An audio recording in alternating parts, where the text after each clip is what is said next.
বিসমিল্লাহির রহমানির রহিম। আসসালামু আলাইকুম। নতুন পুরাতন বন্ধু সবার দুয়ার ভালোবাসা নিয়ে এই তো আজকে আবার একটা দারুণ একটা রেসিপি নিয়ে চলে আসলাম। এটা হচ্ছে আজকে নাস্তার রেসিপি বন্ধুরা। সেটা হচ্ছে কাঁঠালের রস দিয়ে আজকে আমি এই নাস্তার রেসিপিটা করব বন্ধুরা। দেখুন, এটা কিন্তু আমি অনেকগুলো কাঁঠাল ভালো করে ছেঁকে নিয়ে রসটা বের করার পরে আমি ডিপের মধ্যে রেখে দিছি। প্রায় আজকে 10-15 দিন পার হয়ে গেছে। দেখুন কত সুন্দরে এইভাবে কিন্তু রাখলে আমি আপনাদেরকে একটা টিপস শেয়ার করি। সেটা হচ্ছে রসটা নিয়ে এভাবে যদি জাম করে ডিপে রেখে দেন, গন্ধটা কিন্তু বাইরেও বের হবে না, এর মধ্যে কিন্তু কাঁঠালের রসটা ভীষণ ভালো থাকবে।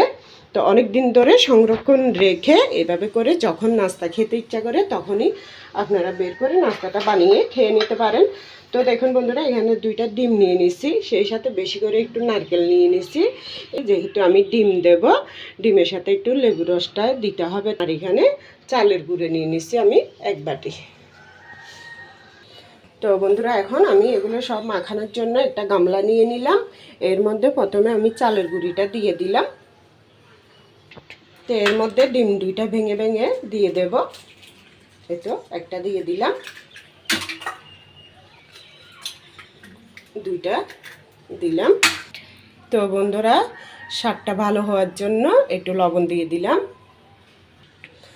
তো চিনি দিয়ে দিলাম স্বাদ অনুযায়ী, মানে যতটুকু মিষ্টি আমার পছন্দ অতটুকু দিলাম। আপনারা আপনাদের পছন্দ অনুযায়ী দিবেন। একটুখানি লেবুর রসটা দিয়ে দিচ্ছি।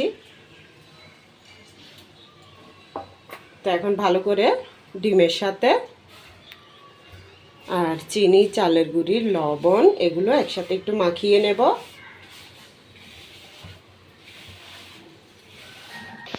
তো দেখুন বন্ধুরা, কত সুন্দর লাগতেছে। তো এটা আমি লেবুর রসটা দিছি কেন, সেটা অবশ্যই আপনারা যারা এই ধরনের নাস্তাগুলো বানিয়ে থাকেন তারা বুঝতে পারছেন। তারপরেও বলে দিচ্ছি, লেবুর রসটা দেওয়া হয়েছে বন্ধুরা। এই যে 2টো ডিম দিয়েছি, ডিমের একটা আষ্টে গন্ধ থাকে, ওই গন্ধটা যাতে না থাকে আর নাস্তাটা খেতে যাতে ভীষণ ভালো লাগে তাই দিলাম। তো দেখুন, এটা মাখতে মাখতে একদম সুজির মতো হয়ে যাচ্ছে বন্ধুরা, খুবই সুন্দরে।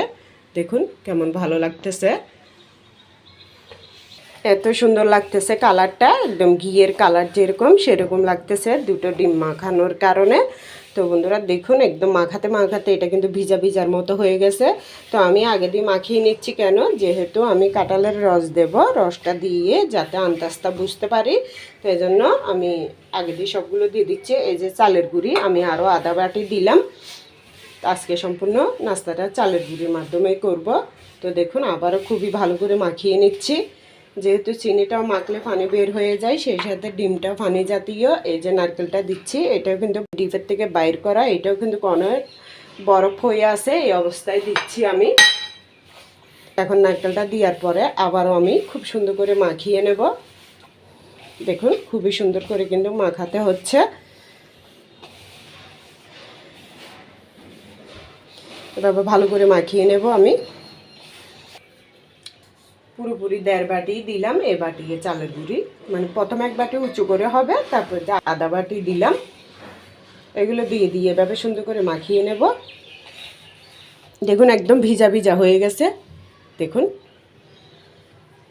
এই অবস্থায় মেখে নিলাম।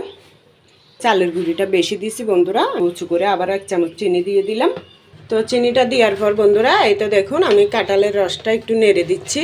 এই যে দেখুন এখনও কিন্তু অনেকটা বরফ হয়ে আছে, এটা কিন্তু আজও পুরোপুরি বরফটা ভাঙে নাই। তো এখন একটু নেড়ে দিচ্ছি যাতে নিচেরগুলো উপরে এক সমানে উঠে। তো বন্ধুরা দেখুন, আমি এটা 1 বাটি ঢেলে নিচ্ছি, যতটুকু লাগে আন্দাজ অনুযায়ী দেব।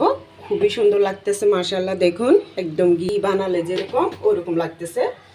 দেখুন আমি এখন অল্প অল্প করে দিয়ে এটা মাখাবো, একটু আঁশ পর্যন্ত নাই। খুবই সুন্দর করে এই কাঁঠালের রসটা আমি নিয়ে রাখছি। তো বন্ধুরা এখন সবগুলো আবারও মাখিয়ে নেব। আমি যতটুকু কাঁঠালের রস দিছি এতটুকুর মধ্যে এরকম হয়েছে। যেহেতু চালের গুঁড়ি, এটা ভালো করে ফুটতে হবে, মানে ভাপের মধ্যে যখন দেব তখন, তাই আমি বেশি করে কাঁঠালের রসটা দিয়ে দিলাম। এটা আমি ভালো করে মাখিয়ে নেব।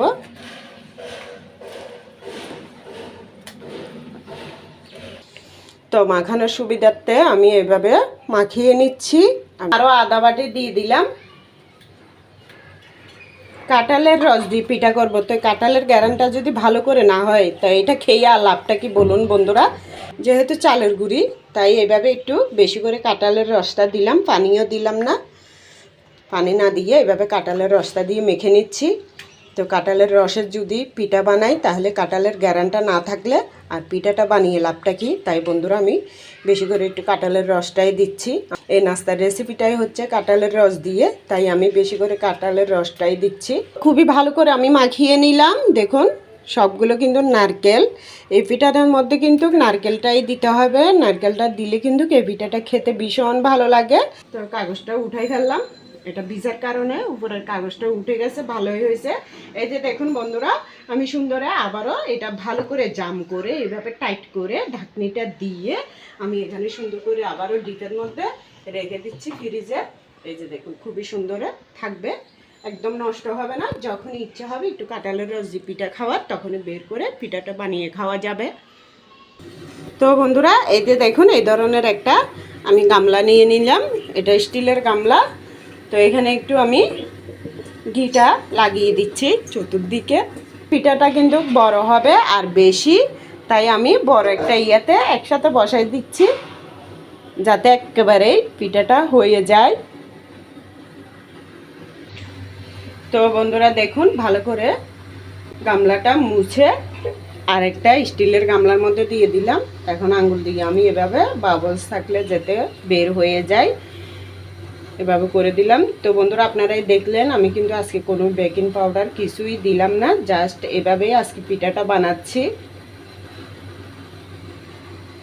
তো বন্ধুরা ঘিটা দেওয়ার কারণ হচ্ছে যাতে নিচে লেগে না যায়, তবে আমি এতটা শিওর না, আমি কখনো গামলার মধ্যে দিই নাই, আজকে ফার্স্ট দিচ্ছি একটু তাড়াতাড়ি হওয়ার জন্য, যেহেতু বেশি বড় হবে নাস্তাটা। তাই তো আপনারা চাইলে তেলটাও দিতে পারেন ঘি না থাকলে। দেখুন কত বড় একটা হাঁড়ি বসাই দিচ্ছি চুলার উপরে। আমার মেয়েটা কিন্তু দেখে দেখে হাসতেছে, আমিও হাসতেছি। তো কি করব, মেয়েটা 4টার দিকে প্রাইভেটে চলে যাবে, এই জন্য একটু তাড়াহুড়ো করতেছি, একসাথে বানিয়ে ফেলবো। তাই দেখুন এখানে একটা স্ট্যান্ড বসাই দিচ্ছি আর একটু পানি দিয়ে দিচ্ছি। পানিটা কিন্তু বলকে এসে যাচ্ছে, এর মধ্যে বিসমিল্লাহ করে এটা বসাই দিলাম। এই যে দিলাম বসিয়ে। তো বন্ধুরা দেখুন পানিটা কিন্তু টকবকিয়ে সিদ্ধ হচ্ছে। তো প্লেটটা দিলাম, প্লেটটা দিলে কিন্তু এটা পারফেক্টভাবে ঘুরানো যাবে। তাই এখন এর উপরে এই যে বড় ঢাকনিটা দিয়ে জাম করে দিলাম। দেখুন এখন কোনো ভাস্প বের হচ্ছে না, মানে বাতাসটা বের হচ্ছে না। তো দেখুন মাশাআল্লাহ বন্ধুরা কত সুন্দর কাঁঠাল আর চালের গুঁড়ি দিয়ে নারকেলের পিঠাটা হয়ে গেল ভীষণ সুন্দরভাবে। তো এই পিঠাটা হতে আমার পাক্কা 1.5 ঘন্টা সময় লাগছে বন্ধুরা। তো এ পর্যায়ে আমি পিঠাটা চুলাটা বন্ধ করে এখন রেখে দিচ্ছি। মাগরিবের পরে মানে ধরেন 6টা 6:30টার দিকে আমার মেয়েটা আসবে, তখন আমি আপনাদের সাথে কাটাটাও শেয়ার করব, সাথে এটা কিন্তু আর একটু কাজ আছে এটাও দেখাবো। তো বন্ধুরা এটা এভাবে ফাঁক করে রেখে দিছি, কেননা যদি পিঠাটা একদম জাম করে রাখি ঘামে ভিজে এটা নষ্ট হয়ে যাবে। তাই তো মেয়েটা আসার পরে এত সুন্দর পিঠাটা আমি কেটে নিচ্ছি বন্ধুরা। খুবই সুন্দর করে আমি পিস করে এটাকে কেটে নেব বন্ধুরা। খুবই সুন্দরে আমি এভাবে গামলায় থাকা অবস্থায় পিস করে নিয়েছি। তো নিচে যদি একটু লেগেও যায় তাতে কোনো সমস্যা নেই বন্ধুরা, যেহেতু এটা একটু পুরা হলে খেতে ভালো লাগবে। তো দেখুন বন্ধুরা দেখুন আমি খুবই সুন্দরে এটা পিস করে কেটে নিলাম। এই যে দেখুন খুবই সুন্দর করে লম্বা করে কেটে নিলাম। দেখুন মাশাআল্লাহ কত সুন্দর লাগতেছে।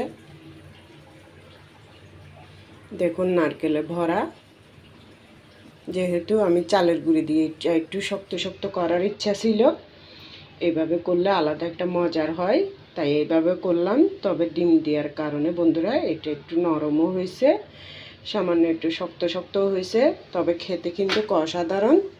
তো বন্ধুরা দেখুন মাশাআল্লাহ কত সুন্দর লাগতেছে, কত ভালো লাগতেছে। এভাবে আমি লম্বা লম্বা করে কেটে নিয়েছি বন্ধুরা। সাজানোর পরে কত সুন্দর লাগতেছে কেকের মতো। তবে এটা আমি নাস্তাই করছি। তো চলুন, এটার আবার সামান্য একটু কাজ আছে, এটাই দেখাই আপনাদেরকে। তো বন্ধুরা দিয়ে দিলাম তাওয়া বসাই, এরপরে একটু সয়াবিন তেল দিয়ে দিছি, আপনারা চাইলে ঘিটাও দিতে পারেন। দেখুন এখন আমি এই নাস্তাগুলোকে এভাবে লম্বা লম্বা রেখে আমি এই সয়াবিন তেলের মধ্যে একটু ভেজে নেব। তো আপনারা চাইলে বন্ধুরা এভাবেও খেতে পারেন, খুবই মজা লাগবে। তবে এভাবে যদি ভেজে নিই তাহলে এটা খেতে কিন্তু আরও ভালো লাগবে। ধরেন এই যে এদিকে পুরা পুরা হয়েছে না, চতুর্দিকে যদি একটু পুরা পুরা হয় এটা কিন্তু ভীষণ মজা হবে খেতে। দেখুন ঘুরিয়ে এভাবে চতুর্দিকে কিন্তু ভেজে নিতে হবে। দেখুন কত সুন্দরে এটা ভাজা হয়ে যাচ্ছে। এই যে দেখুন খুবই সুন্দরে ভাজা হয়ে যাচ্ছে। যত সুন্দরে ভাজা হবে তত সুন্দরে এটা খেতে ভালো লাগবে। এটা এই পাশে আরও হবে। ওই যে বললাম মাঝখানে এটা আগুনটা বেশি লাগতেছে, তাই এটা আগে ভাজা হয়ে গেছে, সাইডেরটা তেমন হয় নাই, তাই আমি এভাবে ঘুরিয়ে ঘুরিয়ে ভাজাটা করে নিচ্ছি। এদিকেরটাও কিন্তু লাল হয়ে গেছে। এই যে দেখুন, এটা সতর্ক থাকতে হবে, অনেক সময় মাঝখানে আগুনটা একটু বেশি জ্বলে আবার সাইডে একটু কম জ্বলে। এই দেখুন মাঝখানে দুইটা হয়ে গেছে, কিন্তু এই দুই পাশেরটা তেমন হয় নাই। সবগুলো সুন্দর করে ভেজে তুলে নিলাম। কি অসাধারণ লাগতেছে দেখুন, আপনারাই দেখে বলুন। তো চলুন একটা ভেঙে দেখান, আর দুইটা এখানে হোক। তো বন্ধুরা দেখুন পিঠাটা হয়ে গেল কাঁঠালের রস দিয়ে। এত সুন্দর একটা পিঠা রেসিপি, তা আপনারা যদি করে দেখেন তাহলেই বন্ধুরা বুঝতে পারবেন এটা কত অসাধারণ হয় খেতে। দেখুন একটু পুরা পুরা হয়েছে, তাতে সমস্যা নেই, এটা পুরা করলে খেতে ভালো লাগে, ভীষণ ভালো লাগে। দেখুন খুবই সুন্দরে করে নিলাম। দেখুন বন্ধুরা একবার শুধু দেখুন নারকেলের লেয়ারটা, আর ভিতরে এই যে চালের গুঁড়ি দিয়েছি, যে এটা কত সুন্দর একদম কেকের মতো পুরোপুরি হয়েছে। আমি কিন্তু বেকিং পাউডার ছাড়া এত সুন্দর একটা চালের গুঁড়ি, নারকেল দিয়ে আর কাঁঠালের রস দিয়ে পিঠাটা করে দেখালাম, সাথে দুইটা ডিমও দিছি। কি অসাধারণ একটা নাস্তার রেসিপি আপনাদের সাথে শেয়ার করলাম বন্ধুরা। যদি ভালো লাগে লাইক কমেন্ট শেয়ার করে দিয়েন। তো বন্ধুরা সবাই ভালো থাকবেন, আল্লাহ হাফেজ, আসসালামু আলাইকুম।